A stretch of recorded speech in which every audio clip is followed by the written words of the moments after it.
Hello and welcome back to another Newton and the Apple Tree.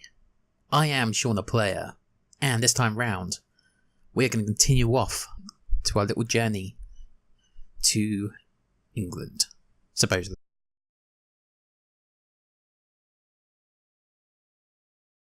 I just noticed there's a fucking logo just right there. What the hell, man? It's been exactly 10 hours since I left Japan, after being taken away by Yotsuko.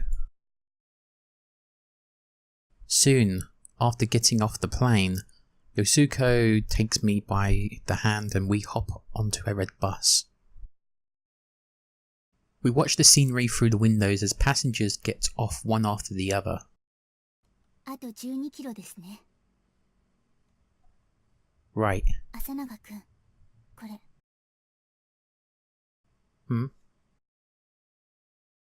Yotsuko places 20 sheets of A4 paper bound together with staples onto my lap.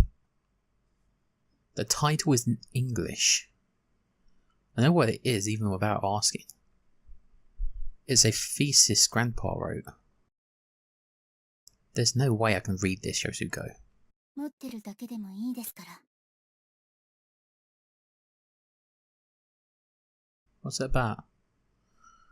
I straighten my back as Yotsuko gazes off in the direction of the bus is heading. This seems more like a train than a bus, in my opinion, but yeah. Just looking at the art at the moment, the scene. Bit weird. I take the opportunity to steal a glance at the side of her face. She doesn't look like she's taped the paper back even if I ask her to. Giving up on the idea, I try flipping through the pages. My eyes immediately notice a very nostalgic formula. Back in the day, I would always sneak into Grandpa's room and read these theses without permission. There's a considerable number of blanks, worn out spots, but I can read it just fine. Yotsuko must have kept studying science after she moved, because she wanted to succeed Grandpa. Though we were far, far away from each other, I still hear about all of her accomplishments up where I lived. She got selected as the girls' representative for the Math Olympics, plus I also heard that she made it to the top of her class in Asanaga Science Academia, the academy Grandpa established. I think he knew all about it, ever since he taught us the basics of science. I really think he saw the true potential of Yotsuko's intelligence. That's why I'm sure the package was meant for Yotsuko and not me. あと3分以内に着くと思います。準備しましょう。 Sure, got it. I escaped to music as a way of rebelling after he forced science onto me. But somehow, ended up having Grandpa's thesis landed right on my lap.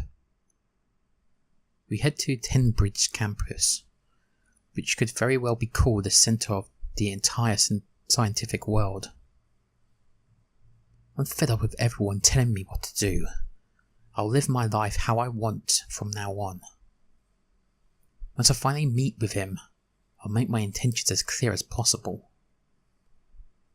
I'll tell him I'm quitting science once and for all. Deep. 朝永くん、 Yeah? I hop off the bus with my suitcase in hand, following behind Yotsuko.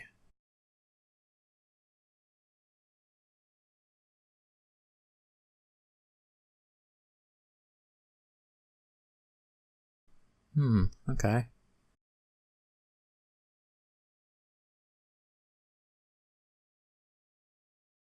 これがテンブリッジです。 Ow. That's some music. It's very catchy. Now I just need to have like a, you know, one of those fire pits and just a couple of people dance around it. Some jolly people. Some alcohol. Sounds perfect. Wow, amazing. It's almost like the whole city came out of a movie or something. この一帯の建物はほとんどが300年以上前に建てられたものだそうです。1666年のロンドン大火の時、かのロバート・フックが復興に一役買ったわけですが。Wow. What? The Great Fire of London? Robert Hooke? ロバート・フックはイギリス科学の中枢である王立協会の会長を務めていました。イングランドのダ・ヴィンチとも称されるほど建築家としても優秀だった彼が晩年にこのテンブリッジ地区の建築にも大きく貢献したとされています。Huh, sounds cool. I know it makes sense because we're in England, but there sure is a lot of horizontal writing. 彼は焼け野原となったロンドンの測量の陣頭指揮を取り完遂させたと聞きます。Or it's horizontal. I totally fucked up that reading there. さぞ計りがいのある事業だったでしょう。 Seriously, horizontal writing? What the fuck, Sean? Worth measuring. メジャーを巻く手がうつきます。 Wow. I have no idea what she's talking about. She seemed pretty happy about it though. テンブリッジ大学はあっちです。テンブリッジという名前の通り、10個の橋がかかっているらしいですよ。Even though Tenbridge University is supposed to be filled with a lot of intelligent people, its name comes from something kind of simple, doesn't it? 小包の贈り元はキャンパスの中のログハウスになってました。 A log house within the campus. Okay. What's Grandpa doing in a place like that? 日本よりもむしろ他国の研究仲間の多い方でしたからね。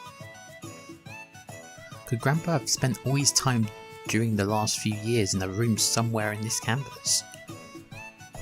Did he actually have a place somewhere on Earth where he could devote himself solely on his research? Even I can think better when I'm at my desk at home.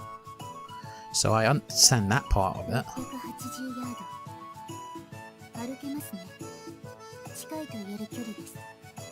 Oh, very specific. 680 yards?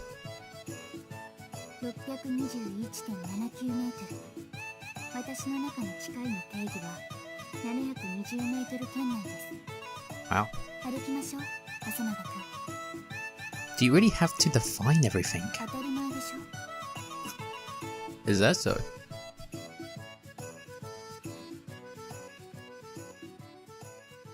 I wonder what Grandpa would think if he saw me now. さあ、どうでしょうね。私にはおじいさんの気持ちはわかりません。それは浅永君が自分の目で見て定義すればいいことではないでしょうか。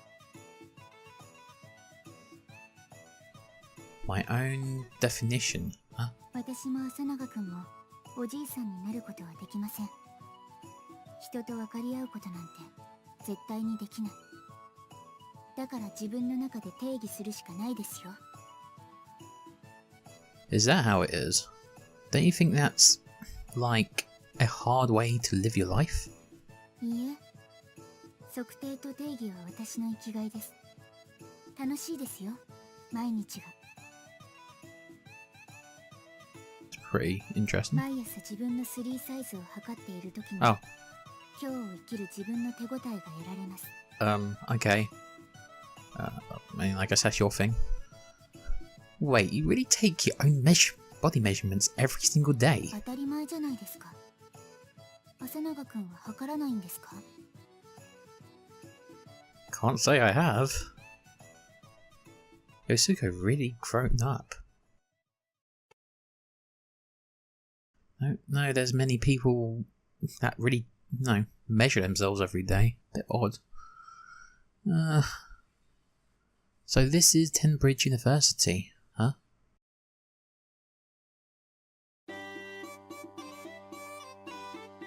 The epicenter of modern science. The rest of the city is also like this, but this building is especially... How do I put it? Old. 12世紀に創立された名門ですからね。今のキャンパスは15世紀に建てられて以来、未だに現役の建物もあります。Oh, cool. That's more than 500 years ago. Impressive. ケンブリッジといえば、ロバート・フックにダーウィン、マクスウェル、それにあのアイザック・ニュートンも在籍していた名門中の名門です。彼らが過ごした学び屋に今こうして立っているんだと思うと血は気肉踊りますね。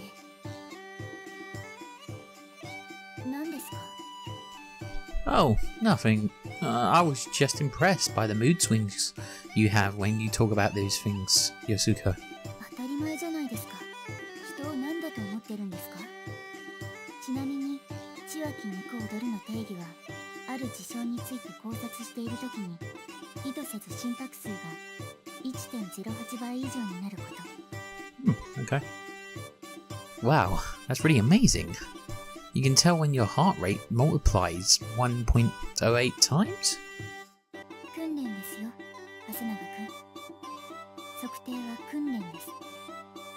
行きましょう。 Right. Follow behind Yosuko, a pamphlet in my hand. It's the first week of May. There aren't many students on campus, probably because they're all attending lectures. We make our way through the campus, then climb up a gentle slope, and find ourselves in front of a small cabin. I see an apple tree, just behind the house. Oh, cabin I suppose. ここですね。 Looks like we're here.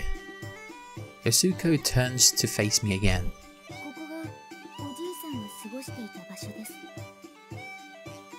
I see. There's something about it.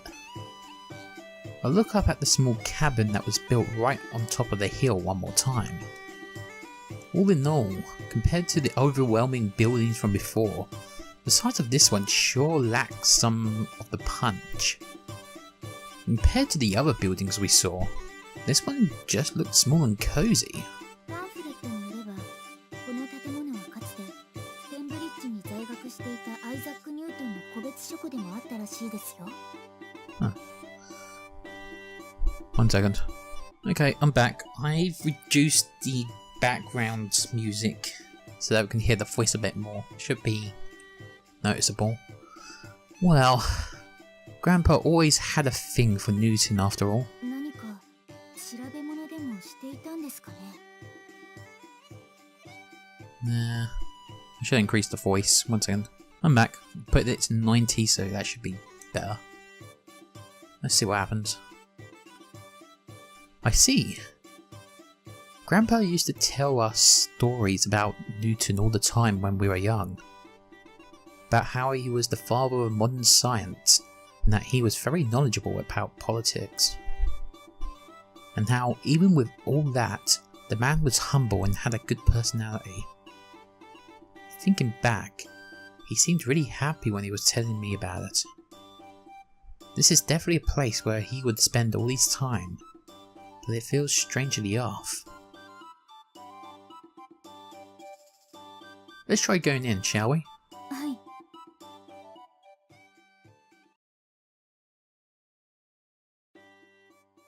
Wait, where's the light switch? 電気来てないのかもしれませんね。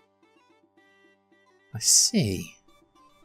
Taking advantage of the daylight leaking through the open door, we start looking around inside, and it isn't long before we discover some candles and a box of matches. Just some candles, huh? ニュートンの時代、電気どころかガス灯すらないですからね。 That's interesting. Sounds like a pretty old-fashioned age to live in, huh? As we enter the room, dust has accumulated on the floor, gets sent up into the air. Seems like the place hasn't been properly maintained over the years. 窓開けますね。 Sure. Ooh. Hate when a light flashes like that. Ugh. Did it ever blind you guys? Because it certainly blinded me for a bit. Ugh, shit. Let's see. There are book stands placed at either edge of the desk.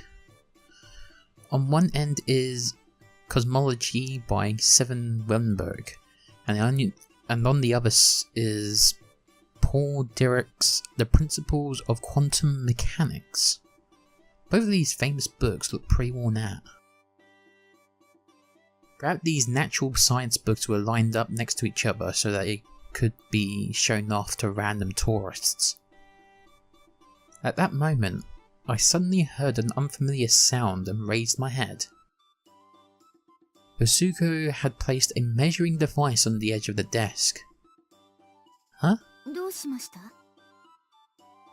That's what I should be asking you, don't you think? What are you trying to do?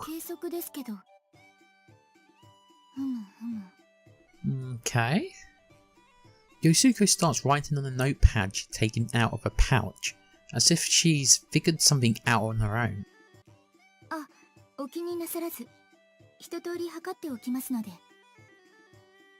Okay. Saying this, Yosuko goes around the back of the desk and begins measuring the size of the drawer. It's normally difficult enough to ignore her, but it's even more difficult today for some reason.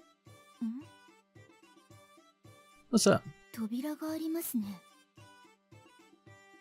She says while crouching beneath the desk and looking up at me. A trapdoor. Looking closely, I notice a square-shaped dent in the floor. Will it open? I'll lean over to get under the desk as well and wipe away some of the dust. The opening looks big enough for one person to go through at a time. A basement?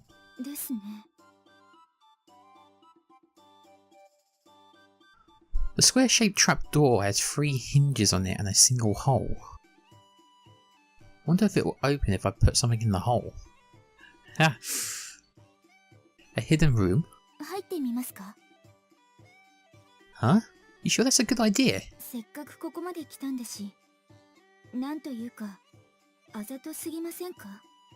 Yeah, I mean, why not? You're in a vision novel. You obviously need to do this. Lies beyond what?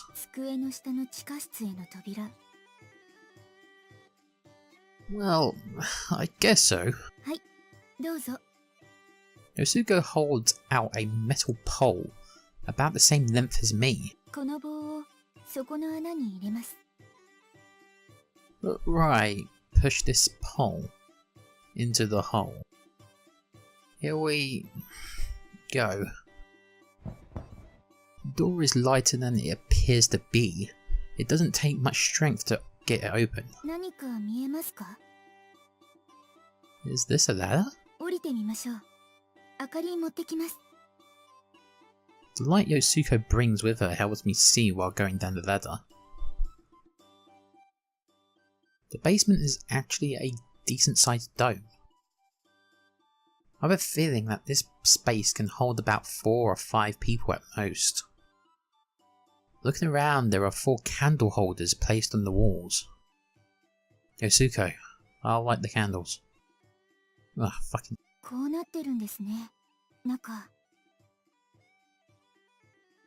Oh, okay. This looks interesting. Yeah. There's a strange device sitting prominently in the center of the dome. One that sticks out like a sore thumb. It's a reflecting telescope, isn't it?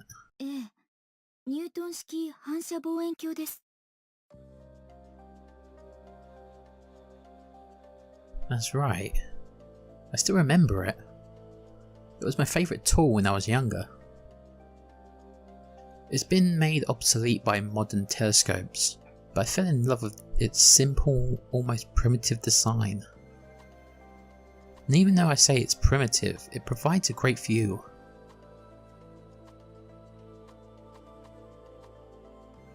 What's it doing here in the basement? The telescope right in the middle of the dome-shaped room looks like it's been set up there rather than simply stored away. Peering to the ocular lens, but since the inside of the room isn't all that lit up, all I see through it is a blurry darkness. ちょっといいですか? What is it? Before I notice, Yosuko has already prepared the measuring tools. Measuring this too, huh? 当たり前です。40秒で終わらせますので。Alright, fine, just do it. Upon saying that, Yosuko starts precisely measuring the size of every part, from the sub-lens tube to the cylindrical main lens tube, up to the ocular lens, then back down to the spherical base. 直径が 213mm。ニュートンのオリジナルの7倍のスケールですね。Look like there's a lot of numbers flying around inside her head. 重さも計測したいところですが。Yeah, you're not going to get that off. Yosuko says while applying her measuring device to the base of the sphere.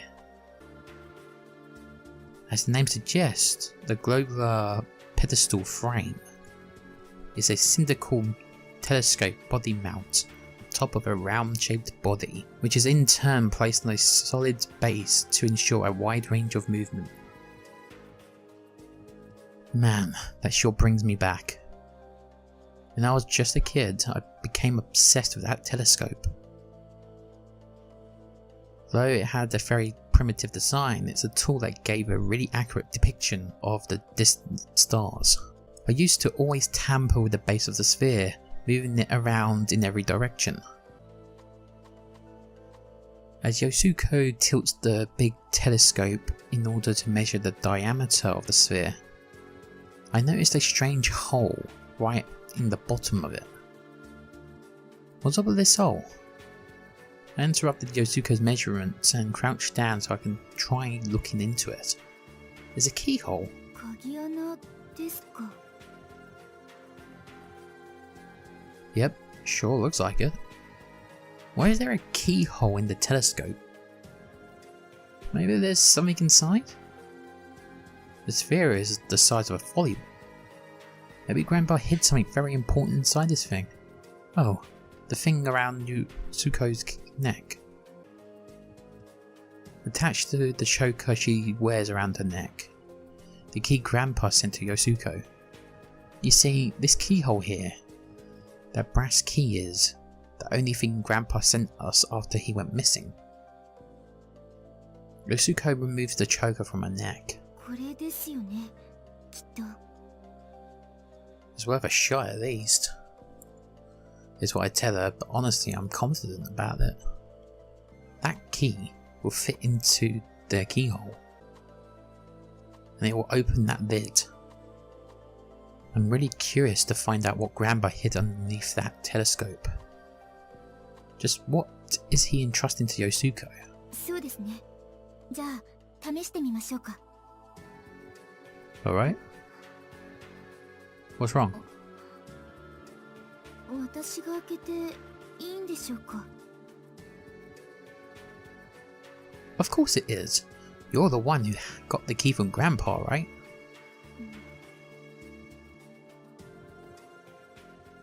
Yosuko hesitates a little, but crouches down and inserts the key into the hole.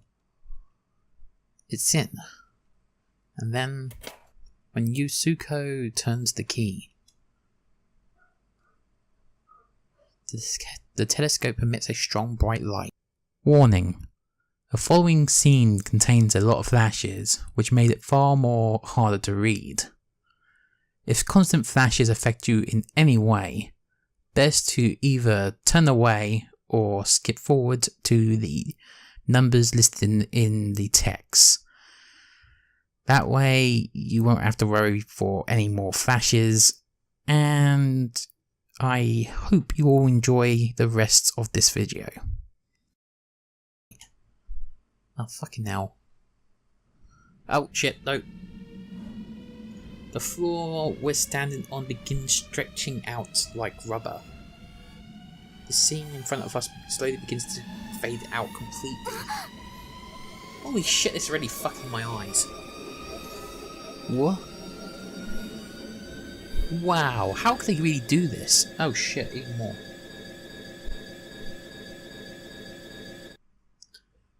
I really hope anyone's got, reading this doesn't have fucking epilepsy. Fucking hell. They should really have put a warning on that.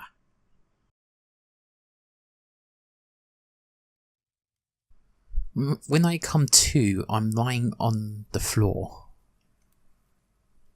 The rough, grainy floor against my cheek feels cold to the touch. It seems like the floor isn't rubber anymore.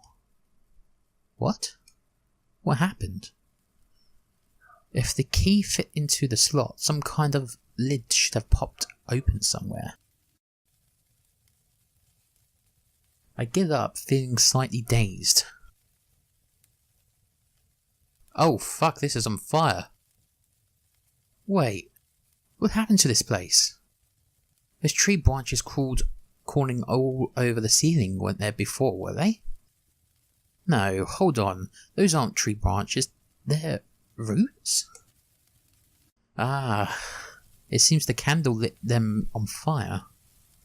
Looks like they're burning quite well. Wait, what the hell is going on here?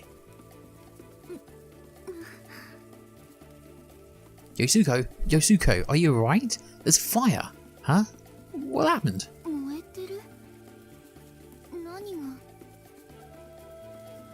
The tree roots crawling across the ceiling are on fire.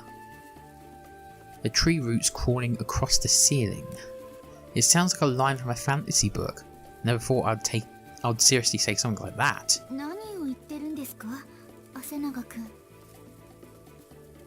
Yosuko confused eyes come to a full stop when they face the ceiling. Right around the center of the dome, near a big tree trunk, the fire keeps spreading. Let's go upstairs before the fire gets here. Never mind that, let's just go already. Pulling the motionless Yosuko by the hand, I hurry her to the ladder. I'll climb the ladder behind her. It's hot.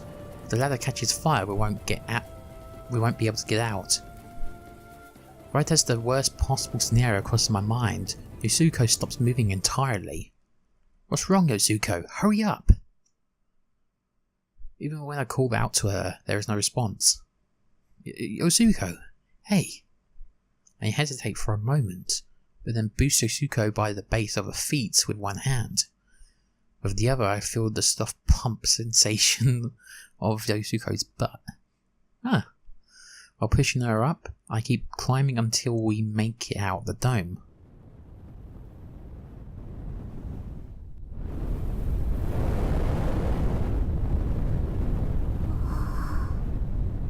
Well, I think we're going to end it here. To the mysterious girl that's just there. Well, we saw at the beginning of part 1. So, thank you all for watching. For more Newton, as well as mobile and PC gaming, be sure to check out this channel and subscribe if you want to see more. And I will see you all next time. This is Sean, signing off. Thank you all for watching. If you enjoyed this video, please leave a like and subscribe to the channel. I will see you all next time.